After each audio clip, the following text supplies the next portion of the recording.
So for the first question is the most basic. We would like to ask you if what does it mean to be an independent country? Well, ganito, no? Well, first, to become an independent country, there should be no invader that is parang, well, of course, the most literal thing is that you're running your own show. Diba? You're running your own show and you are free from an invader. So basically, that's a freedom of a country, independence. You see, if from the term, di ba, being independent is really being, you can stand on your own. You know? Now, of course, if you're going to look at it, there are many independent countries, but they still will have really unfair relationships with big countries. So, pwede Tagalog? Okay. Ibig sabihin, hindi ibig sabihin na totally malaya ka na. Kasi first, may mga organizations ka sinasalihan. So you're bound by the treaties of your organization that you join to. Diba? And then may mga alliances ka. And these alliances, you might be considering the interests of the ally country. So, ano yan? Dahil kasi ngayon, we live in a time wherein there are independent countries, but there are also spheres of influences and economic cooperation where you are bound by rules. So there's no parang totally independent. See, even America is bound by the rules of the United Nations. Or at least not bound, but they follow the United Nations agreements, for example. So, things like that, that means na parang, it doesn't mean that if there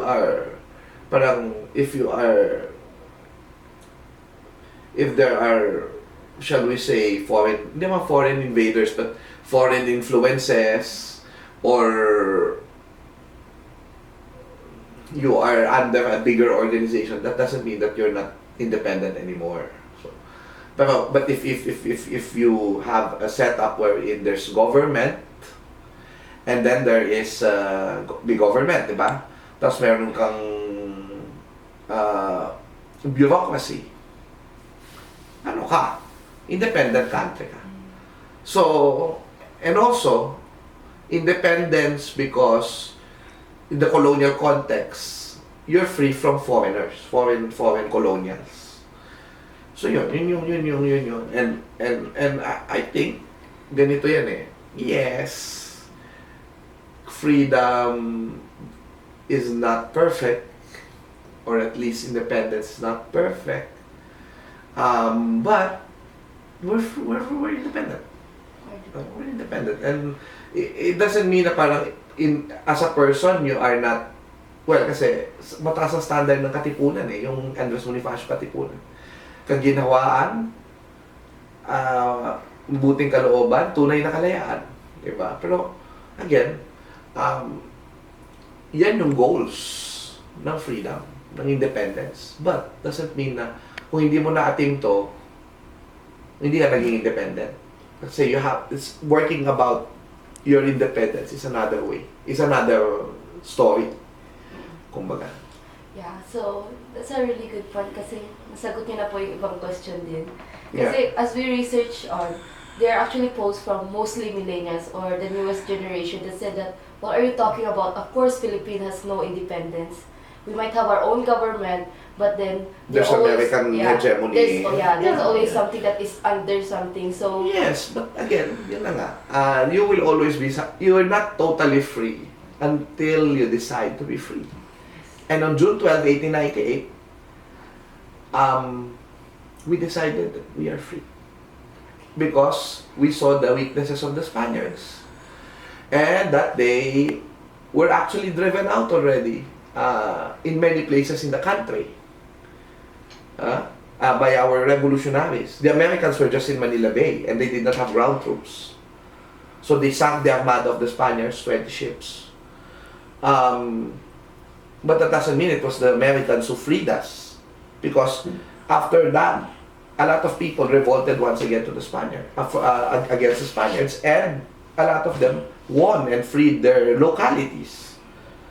So on June 12, 1898, first time for 300 years that people felt that we were free. In fact, I even extend that to Andres Bonifacio's cry. wherein we decided that we are free. That's why we tore the cedulas. But I also consider June 12 important because it is the time when there are so many places wherein really we already drove away the Spaniards. So, yun ang kailangan yung makita na June 12 is important. Kasi sabi nga ni Victores, after 300 years, we won the revolution against the Spaniards. So, even if the Americans came after that, diba, and occupied us, we cannot take away the fact that we became free in 1898. So, yeah. And the other issue, of course, is no, we were not free because the Americans came and then the real Independence Day should be July 4. But yes, July 4 is our Independence Day. It's the day that the Republic, the present Republic was born. Pero, pwede naman symbolic ang Independence Day eh. So, you know, June 12, hindi nga symbolic yan. Talagang lumaya tayo, short-lived nga lang. But we became free. And you have to look at that. You have to take that into consideration. Okay, thank you. For the next question, so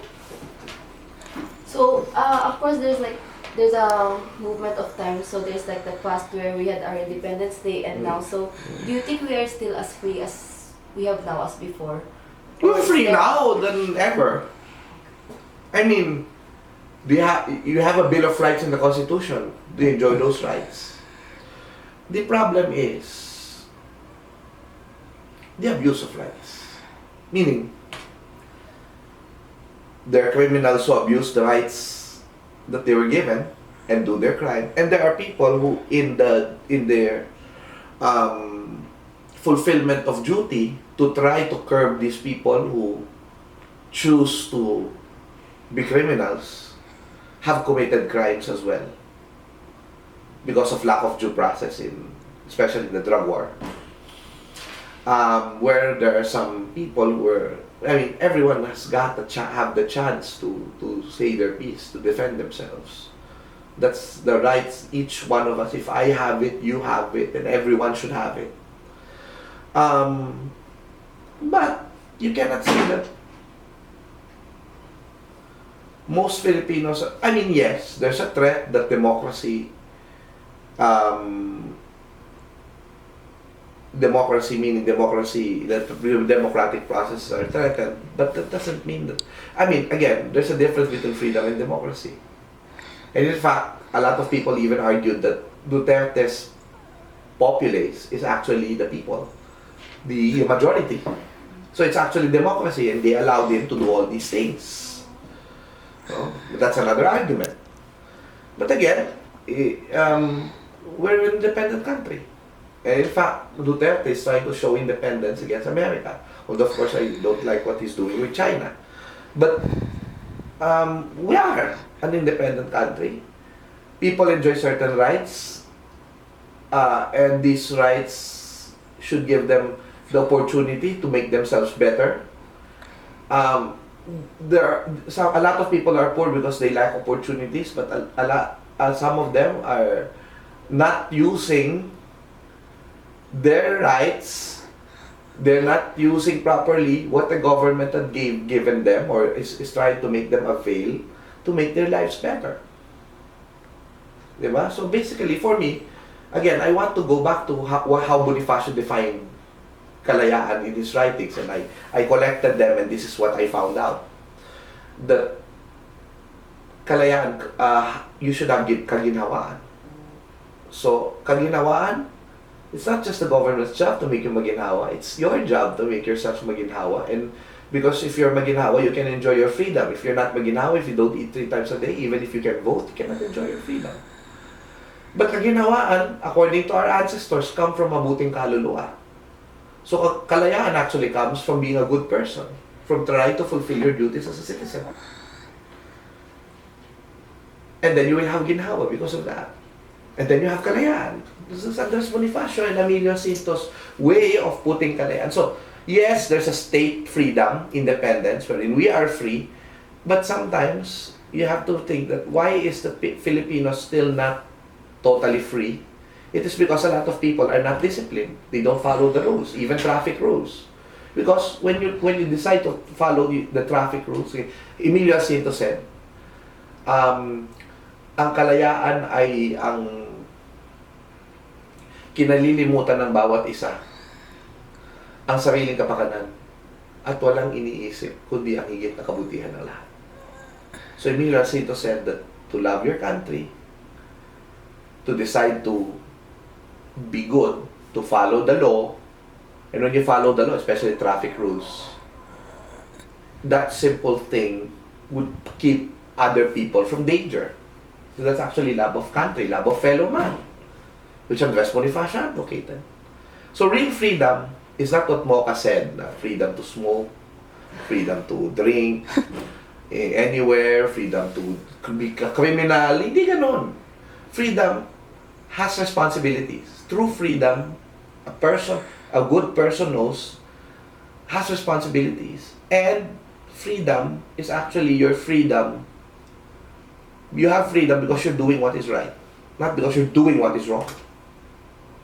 Diba? We're not perfect, but at least you're trying to do what is right. So, personal freedom is different from the independence of the country, but in many ways they're connected, because if the citizenry are not free, they don't make themselves free, then what's the use of independence? Okay, sir. So Start na, yeah. Okay. So for the next question, right, there's a change of Philippine Independence Day where there's this one time where it was changed from July 4, 1949, because they 1946. 1946, because they didn't agree that June 12 was an actual independence when. Well, a lot of people did not agree until very recently after that, no? So, yeah, because remember that the Americans came. So it was not, parang the independence was not actualized. But we were free in 1898, diba? A few months, a few weeks. And parang some people thought that it's just symbolic. And the actual Independence Day, where we got our sovereignty as a government, there's a government, state, and citizenship, is July 4. But again, the organization where I belong, Philippine Historical Association, headed by Fabella. One of the founders is Fabella, Gabriel Fabella, urged the Congress and the President to change the date of Philippine independence. So, from July 4 to June 12. Why? Because it's the Independence Day that we chose. This is our perspective. It's not like a July 4 where it's America's granted us our independence, but it's in the June 12 we decided that we are free. It's our narrative, not the American goodness narrative, but our perspective. So yeah, that's why they were able to be successful in changing the date, because they were supported in the 1960s, early 1960s. Thank you. Do you think that's it? Yeah. Are you that's sure? right.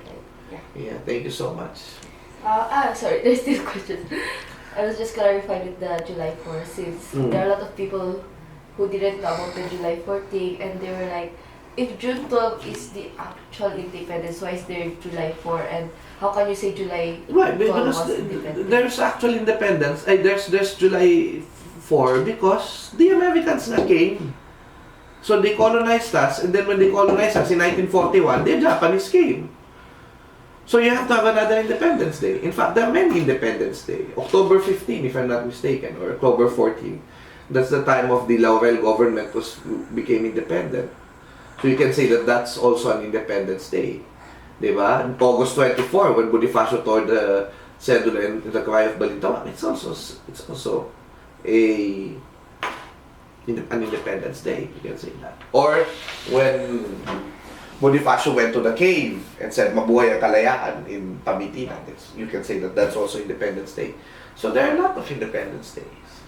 You can say that February 25 of EDSA Revolution was actually an Independence Day. So, yeah. But again, we chose June 12 because that's a very good illustration of how we won against the Spaniards after our revolution. So, yun yung. In July 4 is like a formal thing, let's say. That's why Aguinaldo's terminology for that was the Americans only returned our independence on July 4, not granted it. Because we already had it before they took it away. So for the next question, How many questions do you have? Last 2 questions. Okay, I'm quite sleepy. Sorry, sir. Okay. Does invalidating our colonial past redefine our national identity? Well, yes, that's one way. I mean, making your history your own narrative, your own perspective. But that doesn't stop there. You see, that doesn't stop there. It has to be shown in the actions of your government. If they are really trying to have a sense of independence, yes, it has to be shown. And the people have to act like they're independent people. If there's, our heroes fought for our right to vote. And we have to vote. We have to participate in democracy. So if the people don't participate in democracy, then freedom is useless. So for the last question, do you think history plays a big role on how the people nowadays, or Filipino nowadays, sees the concept of independence? Well, yes, definitely. Definitely, because it all starts with how we learn it from media, from school, the history that we teach in school. So, basically, we have we are shaping the minds of young people who will become the future of this country. So yeah, there's a no, for example, even if we taught things like this for quite some time, every day there's a new generation that's being born, and that generation would grow up. Then you have to teach them again. So actually, history, the teaching of history, has an effect on loving your country, on fighting for your independence and sovereignty and all of that and your freedoms, because you have to repeat history always, kahit na paulit-ulit, because there's a new generation that's being born, and that they have to know. So yeah. Okay, sir, if you want to give last message for just the viewers or the Filipinos in total in regards to Philippine independence, or to those who says that there's no independence at all? Well, again, we can have different perspectives about independence, but the fact is that on June 12, 1898, we became free from the Spaniards after 300 years. And I think that's something to celebrate. This is our narrative, our story, and I think it's a good narrative.